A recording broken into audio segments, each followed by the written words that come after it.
പണ്ട് മഴക്കാലത്ത് സ്കൂളിലൊക്കെ പഠിച്ചുകൊണ്ടിരുന്ന സമയത്ത് ഇതൊക്കെ ഇങ്ങനെ തലേ വെച്ചോളാം സ്കൂളിൽ പോയി. കുടയൊന്നും ഇല്ലല്ലോ ഒന്നും. കാര്യം കുട ഇല്ലെന്നല്ല, കുട ഒന്നും മേടിക്കാൻ നിവൃത്തിയില്ലെന്ന കാലത്ത് ചേമ്പലയും വാഴയിലയും ഒക്കെ തലയിൽ വെച്ചുകൊണ്ട് സ്കൂളിൽ പോകുന്നു. ഏതായാലും നമുക്ക് 2 ചേമ്പുംതാട കിട്ടും. ഈ ചേമ്പുംതാൾ കൊണ്ട് നല്ല അടിപൊളി ഒരു ഐറ്റം ചെയ്യാം. ഒരു പഴയകാല ഓർമ്മ പുതുക്കൽ. വാ, ഞാൻ ഇല എടുക്കുന്നില്ല. ഈ ഇല നല്ലതാണ്, കാര്യം തോരൻ വെക്കാനൊക്കെ നല്ല. ഈ സമയത്ത് കർക്കിടക മാസത്തിൽ ചേമ്പിൻ്റെ ഇല കൊണ്ട് തോരനൊക്കെ വെക്കാം. ഏതായാലും ഞാനിപ്പോൾ എടുക്കുന്നത് ഈ ചേമ്പിൻ്റെ തണ്ട. ഞാൻ പറഞ്ഞില്ലേ, ഒരു പഴയകാല രീതിയിലുള്ള ഒരു ഐറ്റം അന്ന് നമ്മൾ ചെയ്ത് ചോറിനൊക്കെ വേണ്ടിയുള്ള ഒരു കറി. സമയങ്ങൾ അതെങ്ങനെയാണ് ചെയ്യുന്നത് നോക്കാം. ഞാൻ നേരത്തെ ചേമ്പിൻ്റെ തണ്ടൊക്കെ മുറിച്ചോടെ വെച്ചിരിക്കുകയാണ്. എല്ലാം കഴുകി വൃത്തിയാക്കി. ചേമ്പ് തണ്ട് മാത്രമല്ല, അതിൻ്റെ കൂട്ടത്തിൽ 2 ഉണക്കയില, ഇച്ചിരി ചക്കക്കുരു, ഇതൊക്കെ വെച്ചാണ് നമ്മൾ ആ നാടൻ കറി ചെയ്യുന്നത്. ഈ ഉണക്കയില താല്പര്യമുള്ളവർക്ക് ഉണക്കമീൻ ചേർത്താൽ മതി കേട്ടോ. ചോറിൻ്റെ കൂടെ കഴിക്കാൻ എന്നാ കോമ്പിനേഷൻ അറിയും, എന്നാ ടേസ്റ്റാണെന്ന് അറിയും. ഇത് കഴിച്ചിട്ടുള്ള ആൾക്കാർക്ക് അറിയാം. ഇപ്പം പുതിയ ആൾക്കാർക്ക് ഇത് അറിയണമെന്നില്ല, പഴയ ആൾക്കാർക്കൊക്കെ അറിയാം. ഇഷ്ടംപോലെ ചോറുണ്ടാകും ഇങ്ങനത്തെ ഒരു രീതിയിലുള്ള കറി. അപ്പോൾ ഈ 2 ഉണക്കയിലുണ്ട്.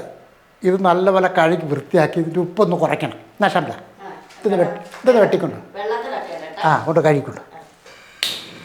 അപ്പോൾ നമ്മൾ അടുപ്പൊന്ന് കത്തിച്ച ശേഷം ഇതൊരു നാടൻ കറിയാണ്. ഈ ചട്ടിക്കകത്ത് മൺചട്ടിക്കകത്ത് തന്നെ വെക്കാം. അപ്പോൾ ആദ്യം തന്നെ നമുക്ക് ഈ ചക്കക്കുരു അത് ആവശ്യത്തിന് എടുക്കാമെന്നാണ് കേട്ടോ. ഈ ചക്കക്കുരു ഒന്ന് ചേരണ്ടി വൃത്തിയാക്കി കഴുകി എടുത്ത് വെച്ചിരിക്കുന്നത് അത് ഈ ചട്ടിക്കകത്തോട്ട് ഇട്ട് കൊടുക്കുക. ഇനി നമുക്കിതിനകത്തോട്ട് 1/2 ടീസ്പൂൺ അളവിൽ മുളക് പൊടിയാണ്, അത് അങ്ങോട്ട് ഇട്ട് കൊടുക്കാം. ഇനി വേണ്ടത് 1/4 ടീസ്പൂൺ അളവിൽ മഞ്ഞൾപ്പൊടിയാണ്, അത് ഇട്ട് കൊടുക്കുക. ഇനി വേണ്ടത് ഒരു 3-4 പച്ചമുളക്, ഇന്ന് 2ആയിട്ടോ 3ആയിട്ടോ ഒക്കെ മുറിച്ച് അങ്ങോട്ട് ഇടുക. ഇപ്പം നമ്മുടെ എരിവിന് പാകത്തിന് പച്ചമുളക് ചേർക്കേണ്ടതാണ്. ഒരു തണ്ട് കറിവേപ്പില, അത് ഇട്ട് കൊടുക്കുക. ഇനി വേണ്ടത് കുറച്ച് വെള്ളമാണ്, കാര്യം ഈ ചക്കക്കുരുവൊക്കെ ഒന്ന് വേകണ്ടേ.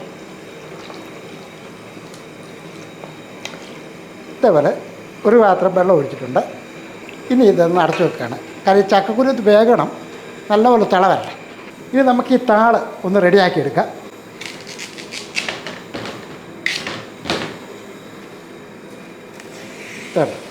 ഇതിൻ്റെ ഈ നാര് ഇങ്ങനെ നമ്മൾ മുരിങ്ങയ്ക്കൊക്കെ എടുക്കുമ്പോഴത്തേക്കും നാര് വലിച്ച് കുറുത്തി കളയത്തില്ല, അതേപോലെ ഈ പുറത്തെ ഈ തൊലിയൊന്ന് കത്തിക്ക് തന്നെ ഇങ്ങനെ വലിച്ചെന്ന് കളയുക. നമ്മുടെ മലയാളികൾക്ക് പലർക്കും അറിയാവുന്നതാണ്, എന്നാലും ഒരു പക്ഷേ അറിയാൻ മേത്ത പിള്ളേരൊക്കെ കാണുമല്ലോ. അതുകൊണ്ടാണ് ഇപ്പം ഇങ്ങനെ വിശദമായിട്ടൊക്കെ കാണിക്കുന്നത് കേട്ടോ. ഇതിങ്ങനെ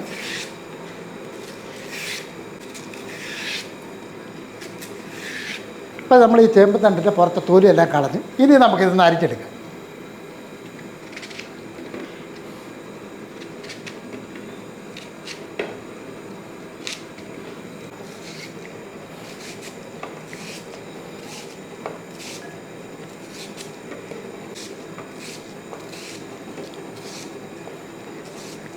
ഇതേപോലെ ഒന്ന് അരിച്ചിടുക, കാരണം ഇത് പെട്ടെന്ന് തന്നെ നല്ല ചൂട് കൊള്ളുമ്പോൾ തന്നെ ഇതങ്ങ് അവിച്ചു പോകും. അതുകൊണ്ട് അല്പം കനത്തിലരിഞ്ഞാലും കുഴപ്പമൊന്നുമില്ല കേട്ടോ. ഈ ഒരു രീതിക്ക് അങ്ങോട്ട് അരിഞ്ഞിടും. പണ്ട് കാലം തൊട്ടേ ഉള്ള ഒരു പഴമൊഴിയാണ്, എന്തോ അറിയോ, തേങ്ങ 10 അരച്ചാലും താളല്ല കറി, ഇതൊരു പഴഞ്ചൊല്ലുണ്ട്. സത്യം പറഞ്ഞാൽ അത് സത്യ ഒരു കാര്യം തന്നെ. കാര്യം പണ്ട് കാലത്തെന്ന് പറഞ്ഞാൽ ഇതൊക്കെ ആയിരുന്നു ഏറ്റവും കൂടുതൽ വീട്ടിലെ അടുക്കളയൊക്കെ ഉപയോഗിച്ചുകൊണ്ടിരുന്നത്. ഇപ്പോൾ നമ്മൾ താളൊക്കെ ഇതേപോലെ ഒന്ന് അരിഞ്ഞ് വെച്ചിട്ടുണ്ട്. താളൊക്കെ അരിഞ്ഞ് കഴിഞ്ഞപ്പോഴത്തേക്കും ഇത് തിളച്ചിട്ടുണ്ട്. ഇത് നല്ലപോലെ തിളച്ചതിന് ശേഷം 2 കഷ്ണം കുടംപുളി, ഒരല്പം വെള്ളമുണ്ട്, അതങ്ങോട്ട് ഒഴിച്ചു കൊടുക്കും. അപ്പോൾ പുളി നമ്മുടെ ആവശ്യത്തിന് ചേർക്കണം കേട്ടോ. ഇനി ഒരല്പം ഉപ്പോടി ഇട്ട് കൊടുത്താൽ മതി, കാര്യം ഉണക്കമീനല്ലേ നമ്മൾ ചേർക്കുന്നത്. അപ്പോൾ അതേ ഉണക്കയിലയൊക്കെ നല്ലപോലെ വെട്ടി വൃത്തിയാക്കി ഉപ്പൊക്കെ കളഞ്ഞാണ് ഇനി നമുക്ക് ഈ മീൻ ഈ ഉണക്കയില അങ്ങോട്ട് പിറക്കിയിട്ടു.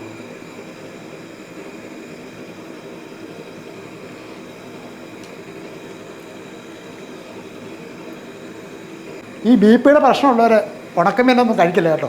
ഇനി നമുക്ക് ആ ഉണക്കയിലൊക്കെ ഇട്ടതിന് ശേഷം ഇതൊന്ന് ഇളക്കി കൊടുക്കുക. ഇനി ഇത് ഒന്ന് അടച്ചു വെക്കുകയാണ്. ചക്കക്കുരു ഉണക്കയിൽ ഒരു മീഡിയം രീതിയിലൊന്ന് വേകട്ടെ. ഇനി ഒരു അരമുറി തേങ്ങ ജാറെടുത്ത് ജാറിൻ്റെ അകത്തോട്ട് ഇട്ട് കൊടുക്കുക. കാരണം ഇതിന് അരപ്പെന്ന് പറഞ്ഞാൽ ഇതാണ്. ഒരു 3-4 ഉള്ളി, കൊച്ചുള്ളി, അത് ഇട്ടു കൊടുക്കുക. 1/2 ടീസ്പൂൺ അളവിൽ മല്ലിപ്പൊടിയാണ് അത് ഇട്ടു. ഇനി വേണ്ടത് 1/4 ടീസ്പൂൺ അളവിൽ മഞ്ഞൾപ്പൊടിയാണ്. ഇപ്പോൾ മഞ്ഞൾപ്പൊടി നമ്മൾ ടോട്ടൽ 6 ടീസ്പൂൺ എടുത്തിട്ടുണ്ട്. ഇനി ഇത് നല്ലപോലെ ഒന്ന് അരച്ചെടുക്കുക. ചാറുകറിക്കല്ല, അപ്പോൾ ഒരല്പം വെള്ളം ഒഴിച്ച് വേണമെങ്കിൽ അരച്ചെടുക്കാവുന്നതാണ്. അപ്പോൾ അതേണ്ട തേങ്ങയൊക്കെ നല്ലപോലെ അരച്ച് വെച്ചിട്ടുണ്ട്. ഇതേപോലെ നല്ലപോലെ അരച്ചുകൊണ്ട് പോകും. അരപ്പൊക്കെ റെഡി ആയതിനു ശേഷം നമുക്ക് ഒന്നുകൂടെ തുറന്ന് നോക്കാം. അപ്പോൾ അതെ ചക്കക്കുരിയൊക്കെ ഒരു പകുതി വേവാകണം. അതിന് ശേഷം ഈ താളൂടെ അങ്ങോട്ട് ഇട്ടു.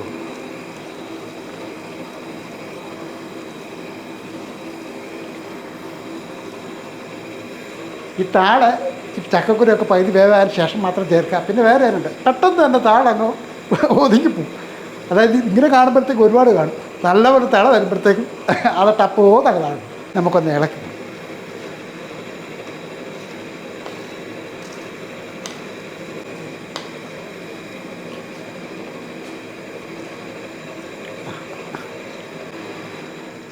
ഈ താളൊക്കെ അരിഞ്ഞ് എടുത്ത് കഴിയുമ്പോഴത്തേക്കും ആവശ്യത്തിനുള്ള വെള്ളം വേണം കേട്ടോ.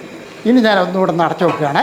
ഈ താളും ചക്കക്കുരു ഉണക്കമീനും ഒക്കെ എല്ലാം കൂടെ നല്ലപോലെ വേകട്ടെ.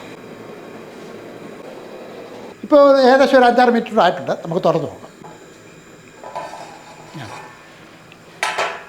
ഏതായാലും ഒരു ചക്കക്കുരു ഇവിടെ കിടപ്പുണ്ട്, നോക്കട്ടെ.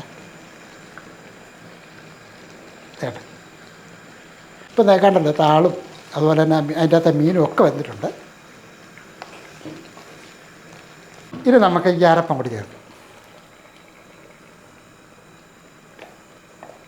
ഇതിനകത്തോട്ട് ഒരല്പം വെള്ളം കൂടി ഒഴിച്ചിട്ട് ഈ ജാറിൻ്റെ അകത്തുള്ള അരപ്പൊടി കിട്ടും.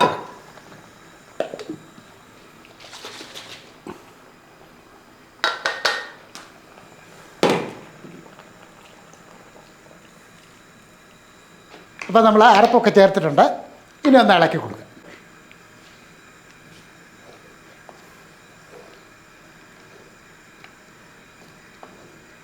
ഇനി നല്ലപോലെ ചൂടാക്കി എടുക്കുക എന്നുള്ളത്. ഇതേപോലെ ചെറുതായിട്ടൊരു തിള വരുമ്പോഴത്തേക്കും അടുപ്പം നമുക്ക് മാറ്റാം. ഇതുണ്ട്, നമുക്കറിയാമല്ലോ ഇതൊക്കെ നമ്മുടെ നാടൻ കറികളാണ്. അപ്പോൾ ഒരല്പം താളിച്ചൊഴിക്കുക. ഇത്തിരി വെളിച്ചെണ്ണ അങ്ങോട്ട് ഒഴിച്ച് കൊടുക്കുക. അപ്പോൾ നമ്മൾ ആ വെളിച്ചെണ്ണ ഒന്ന് ചൂടായ ശേഷം ഒരല്പം ഉലുവ. അപ്പം ഞാൻ കടുക് ചേർക്കുന്നില്ല, ഉലുവ മാത്രമേ ഉള്ളൂ. പിന്നെ ഇതിൻ്റെ അകത്തോട്ടൊരു 3-4 കൊച്ചുള്ളി അരിഞ്ഞത് അത് വെക്കും. 2-3 വാറ്റൽമുളകും കൂടെ കൊണ്ടിട്ട് ഒരല്പം കറിവേപ്പിലയും കൂടെ ഇട്ട് കൊടുക്കാം.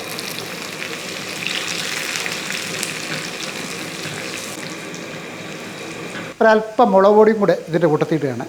കറിക്ക് ഒരു അല്പം കളറൊക്കെ കിട്ടാൻ വേണ്ടിയാണ് ഞാൻ അങ്ങനെ ചേർക്കുന്നത്. ഇച്ചിരി മുളക് പൊടിയുടെ മൂപ്പിച്ചതിനകത്ത് നമ്മൾ താളിച്ച് അങ്ങോട്ട് ഒഴിച്ച് കൊടുക്കുക.